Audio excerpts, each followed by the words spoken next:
IMF के मुताबिक 2027-28 में जापान को पीछे छोड़ भारत दुनिया की तीसरी सबसे बड़ी अर्थव्यवस्था बन जाएगा। आर्थिक रूप से विकसित दुनिया के बड़े देशों की अर्थव्यवस्थाओं पर रूस यूक्रेन युद्ध के कारण महंगाई से संकट के बादल छाए हुए हैं। रशिया यूक्रेन युद्ध के कारण पूरे यूरोप और एशिया में मंदी की संभावनाएं भी बनी हुई हैं, लेकिन इसके बावजूद भारत इन सब से दूर है और भारत को दुनिया का नया चमकता हुआ सितारा बताया जा रहा है। IMF ने दुनिया के ज्यादातर देशों की GDP में गिरावट की संभावनाएं बताते हुए कहा कि भारतीय इकोनॉमी इन सभी चुनौतियों के बाद भी 6.8% की दर से मौजूदा वित्त वर्ष में भी विकास करेगी, जो अमेरिका और चीन के मुकाबले कहीं ज्यादा है। इसी विकास की रफ्तार के चलते माना जा रहा है कि भारत 2027-28 में जापान को पीछे छोड़ दुनिया की तीसरी सबसे बड़ी अर्थव्यवस्था बन जाएगा।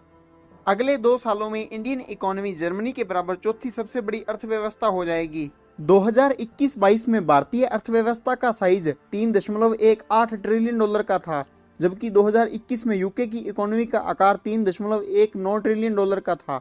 हाल ही में यूनाइटेड किंगडम को पीछे छोड़ भारतीय अर्थव्यवस्था दुनिया की 5वीं सबसे बड़ी अर्थव्यवस्था बनने में सफल रही।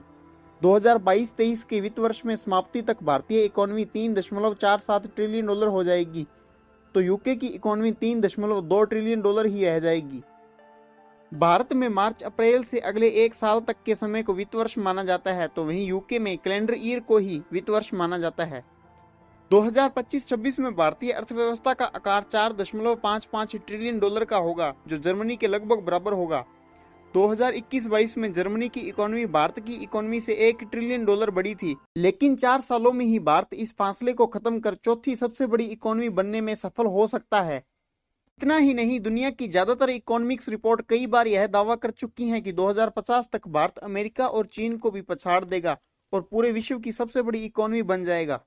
भारत अर्थव्यवस्था में एक बार किसी भी देश से यदि आगे निकल जाता है तो फिर उस देश को भारत को वापस पछाड़ना संभव ही नहीं है, क्योंकि भारत की GDP दुनिया में सबसे ज्यादा है। इससे आगे तो क्या कोई अभी तक इसके आसपास भी नजर नहीं आता। आज से यदि 12 साल पहले की बात करें, जब मनमोहन सिंह जी भारत के माननीय प्रधानमंत्री थे, तो भारत की अर्थव्यवस्था 12वें पायदान पे थी, लेकिन समय के साथ बड़ा बदलाव आया और भारत अभी 12वें स्थान से 5वें स्थान पर पहुंच गया। लेकिन आने वाले समय में भारत फिर से विश्व गुरु बनने की ओर अग्रसर है। GDP के मामले में भारत का मुंबई शहर और दिल्ली सबसे अधिक योगदान निभा रहे हैं, लेकिन इसके साथ ही गुड़गांव, बेंगलोर, चेन्नई, जयपुर, हैदराबाद का योगदान भी हर दिन बढ़ता जा रहा है। दिल्ली और मुंबई दुनिया के 100 शीर्ष GDP शहरों में शामिल है। इसके साथ ही बांग्लादेश की राजधानी ढाका भी इसमें शामिल है, लेकिन पाकिस्तान का लाहौर या कराची जैसा कोई भी शहर इसमें शामिल नहीं है। Thanks for watching this video. ऐसी ही और वीडियोस के लिए हमारा YouTube चैनल डॉक्यूमेंट्री वाइब्स को सब्सक्राइब करें और बेल आइकॉन को जरूर प्रेस करें।